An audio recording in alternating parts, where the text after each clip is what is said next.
helical gear. Now, this is used to transmit torque between parallel shafts. So, kaparehas ng spar gear, parallel yung shafts. Ang difference lang nila sa spar gear, the teeth are cut at an angle with the shaft axis. So, kanina sa spar gear, yung pagkat ng teeth, parallel. Ngayon, yung pagkat ng teeth dito with a certain angle. So, with a certain angle, ang tawag na doon, helical gear. The angled teeth engage more gradually than the spar gear, causing them to run more smoothly and quietly. So in terms of transmission, mas maganda yung transmission ng helical gear kasi mas tahimik. Ang problema lang, of course, mas mahirap siya manufacture. Okay? So, same katulad ng spar gear. In a sense, yung mga formula natin, ganun pa din. Okay? PC, PD, Pi, PC, Pi module. Same lahat sila. Yung formula ng center distance, ganun pa din. Eh, ano lang ang bago dito? So, ang bago lang dito sa helical gear is yung additional component na normal. So, huwag tayong ma-overwhelmed. Parehas pa din yan. You have the pressure angle, nagkaroon lang ng normal pressure angle. Okay? Magbibigay ng angle of cut. So, that is called the helix angle. So, this is psi. So, meron tayong PC kanina, meron tayong PD kanina, so nadagdagan lang tayo ng normal. So you have PCN, you have PDN. Normal circular pitch, normal diametral pitch. Again, pag nagbabasa tayo ng mga ganito, ang basa natin mula sa baba. So PD, diametral pitch. PC, circular pitch. PDN, normal diametral pitch. PCN, normal circular pitch. Okay. Now, ipakita natin yung formula dun sa angle of cut. So, you have this drawing. Okay, ito yung pinaka-helical gear natin. So, ito yung angle of cut. Now, if you consider this triangle, elaborate natin, this is our angle of cut. Ito yung PC, the circular pitch. And then, nandito yung PA, the axial pitch. Okay? Now, obviously, this is a right triangle, so you can use SOHCAHTOA. So tangent helix angle is opposite over adjacent. So this is PC over PA. So first formula.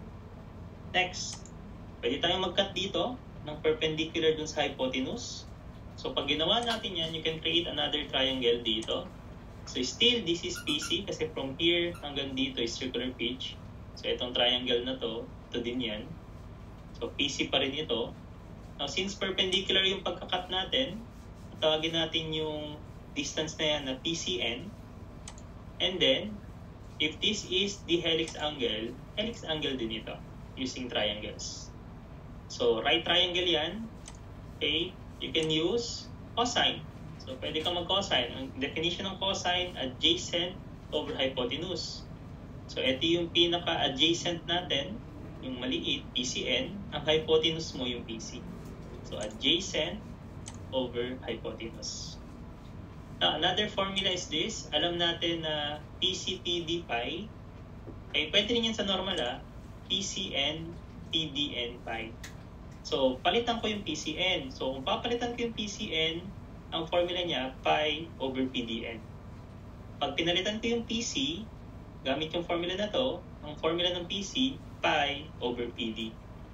So, pag sinubstitute ko siya dito, mag-cancel out yung pi, yung PDN bababa, yung PD tataas. So, mathematically speaking, ang formula ng PCN dito, pi over PDN. So, pi over PDN. Okay, ang formula ng PC, pi over PD. So, lagay ko dito pi over PD. So, cancel out yung pi, yung PD tataas, yung PDN bababa. So, magiging ganito yung formula natin. So, tandaan na lang yung mga formula. Okay, it is better na kabisaduhin. Kung ayaw nyo mag-memorize, lagi kayo mag-drawing para merong guide. Next. Okay, sa spar gear, we have 3 forces na kino-consider. Sa helical gear, 4 naman yung load or mga forces. So you have the tangential load, FT, axial load, FA, radial load, FR, and then yung resultant, normal load, Fn. So, para hindi mabigat yung ating memorization, ang tandaan nyo na lang, triangles. Okay, so ito yung pinaka-analysis niya in 3D. Kaya lang, medyo masakit tignan. So, tandaan nyo lang yung triangle. Kung ano yung triangle natin kanina sa spar gear, yun pa rin yung triangle na gagamitin. Madadagdagan lang. So, ang unang nasa-solve is parating tangential force, Ft. Para makuha yung Ft, gamitin yung power. So, power is Tn over factor. So, formula ng torque, force times radius. Once meron na tayong Ft, gamitin mo yung triangle na to. Ito yung triangle natin sa spar gear, kaparehas ng kanina. So, you can use tangent. So, adjacent, Fr over, or opposite, Fr over the adjacent, Ft. So, yung formula na to, same lang yan sa spar gear. So, ang bago lang talaga na tandaan mo is this yung triangle na to. Ito na yung bago regarding sa helical gear. So, this is the angle of cut, helix angle, Fa over Ft. So, you can use tangent. So, Fa over Ft. Kaya lang, pag Fa ang ginamit mo, angle of cut. Now, pag meron kang Ft, solve mo na yung Ft, meron kang Fr, tsaka meron kang Fa, since nakuha mo na yung tatlong forces na yan, to get the resultant, Pythagorean theorem lang na naka 3D. So, Ft squared plus Fr squared plus Fa squared. So, makukuha nyo na yung resultant or the normal load. Okay, another formula na tandaan, okay, medyo matagal siya i-derive, so pabisaduhin na lang natin.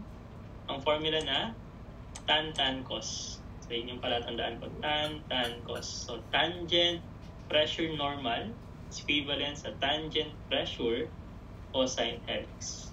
So, that's it. So, eto lang yung extra na dagdag sa helical gear. Okay, nadagdagan lang tayo mga normal component. Okay, pero basically, kaparehas lang siya ng spar gear. So, kailangan na lang natin practice. So, with this, try natin mag-solve ng problem solving. Okay, problem number 1. A helical gear has a tangential pressure angle of 22.5 degrees and a normal pressure angle of 20 degrees. The gear is exposed to an axial force of 1,000 pounds. Compute the total force on the gear. So again, you have a helical gear. So given helical gear, now pag sabi nating tangential pressure angle, that is simply, mali dito ha, yung word na tangential pressure angle is simply pressure angle. And then etong normal pressure angle, okay, obviously this is a pressure angle sub n. So normal pressure angle. Then given yung a force axial. So ang tinatanong dito is the total force. So this is pressure angle. Another term is tangential pressure angle. You have the normal pressure angle and then Fa. Okay, so isolate, then compute natin yung total force.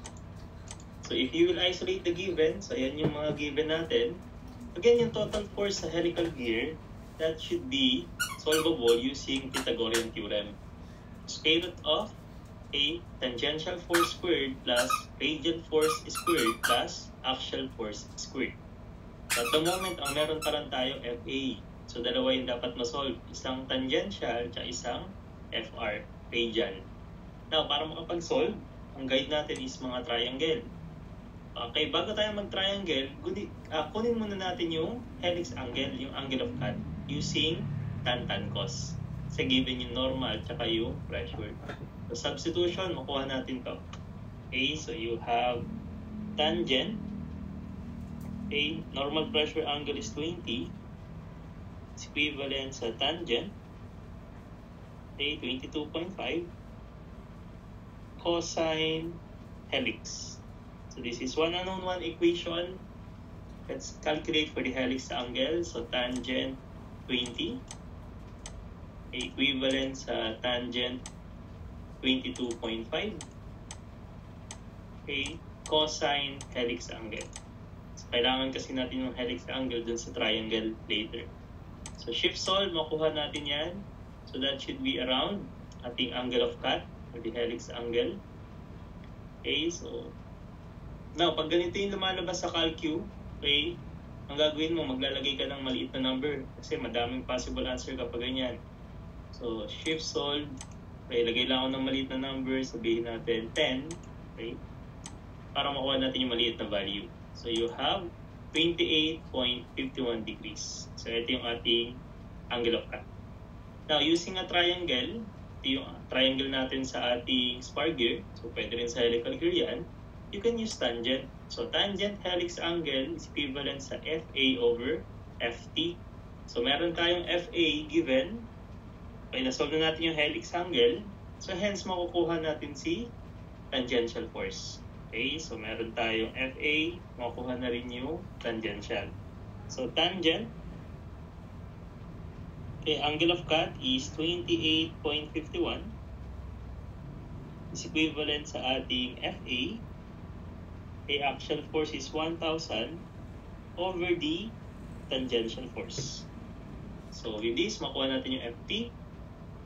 Okay, so tangent 28.51 equivalent sa, ang axial force is 1,000.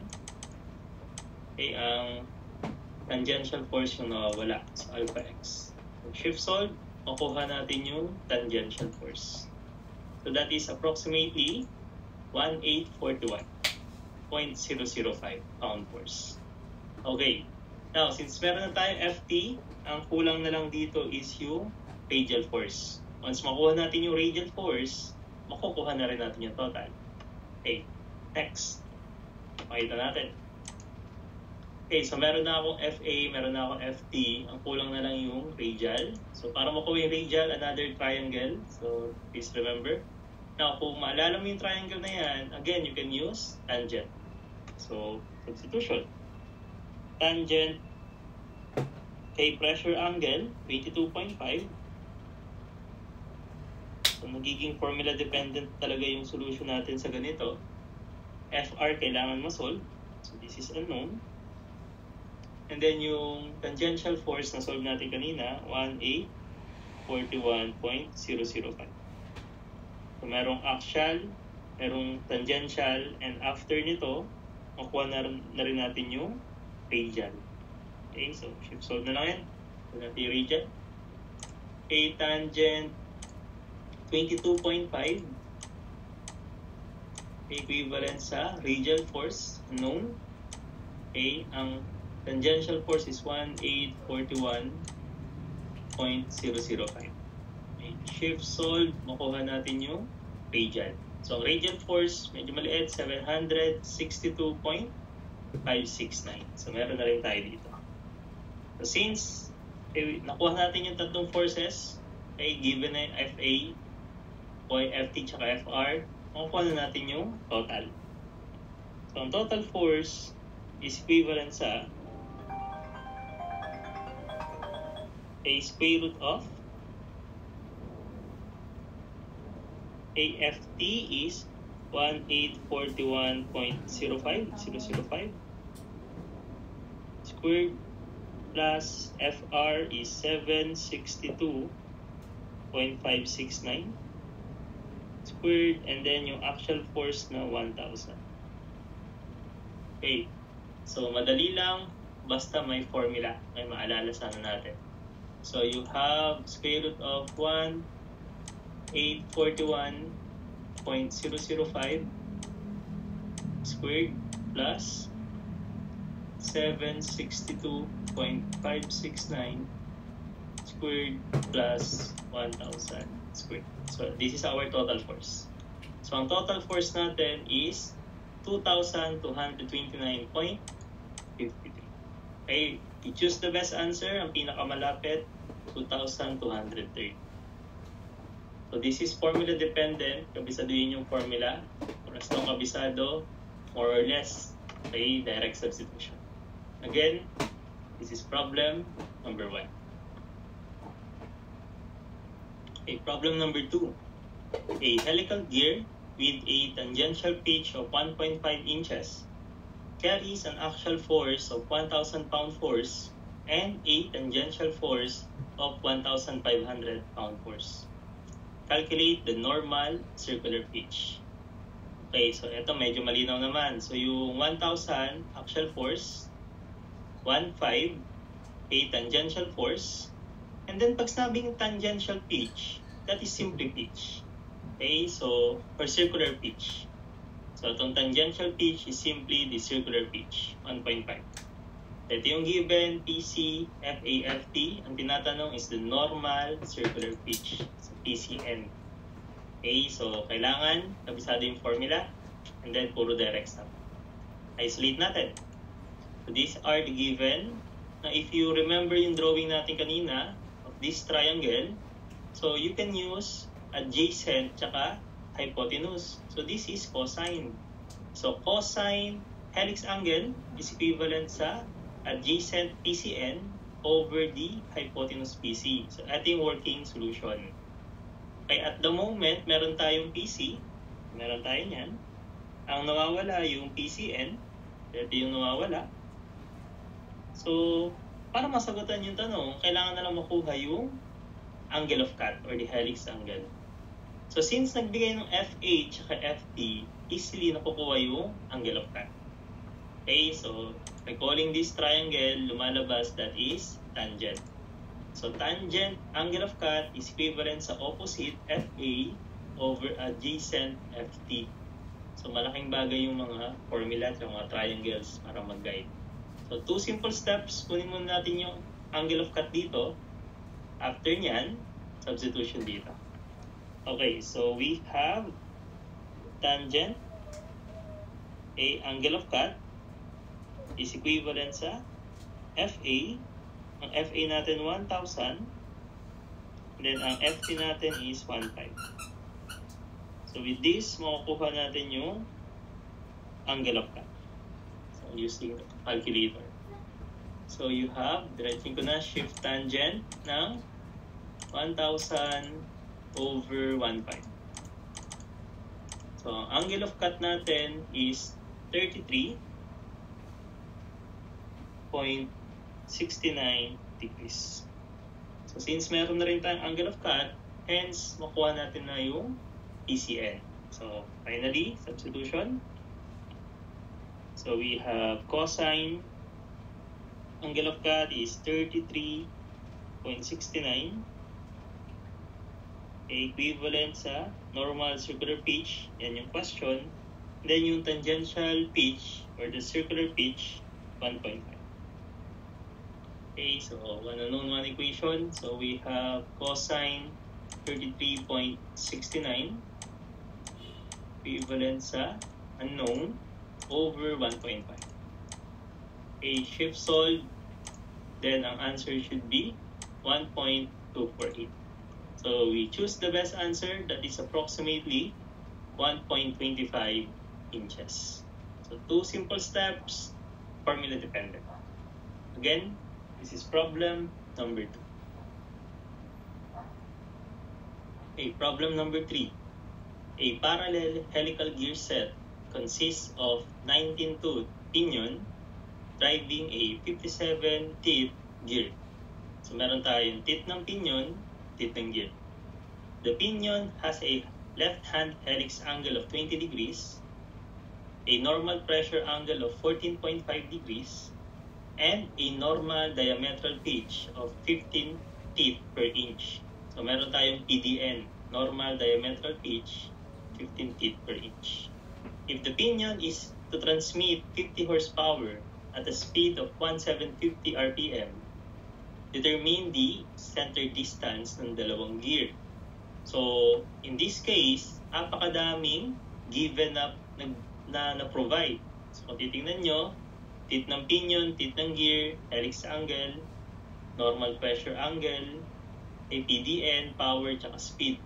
Pero ang tinatanong kasi, simply center distance. Again, yung formula natin ng center distance para sa spar gear, yun pa rin naman yung formula para sa helical gear. So if you remember yung derived formula natin ng center distance na ito, mabilis natin masasolve. Okay, so main question is center distance. Meron ba tayong teeth ng pinion? Yes, 19. Meron ba tayong teeth ng gear? Yes, 57. Ang wala lang tayo yung PD, yung diametral pitch. Pero nagbigay ng normal diametral pitch.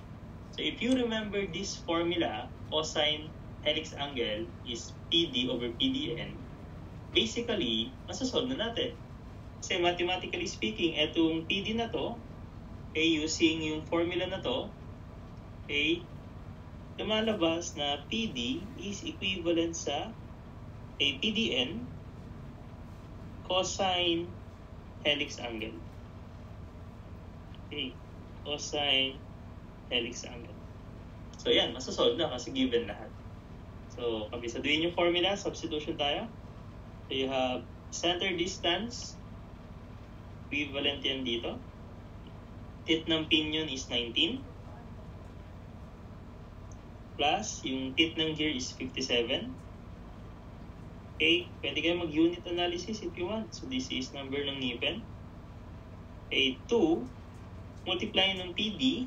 Ang value ng PD natin is PDN, which is 15. Tit per inch.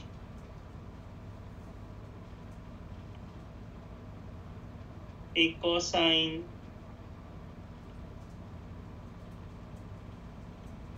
angle of cut. Ang angle of cut natin is 20 degrees. So, napakadaming given na hindi naman natin nagamit. So, very intimidating. So, make sure lang alam yung formula. Okay, so you can cancel out yung ngipin. So, matitirang unit talaga, inches. So, one simple step.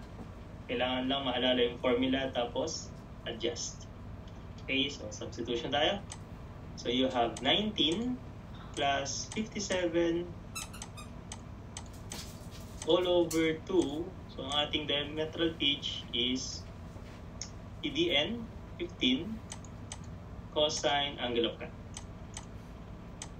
Okay, so short solution plus equal sign. So, lumalabas ang ating center distance is 2.696 inches.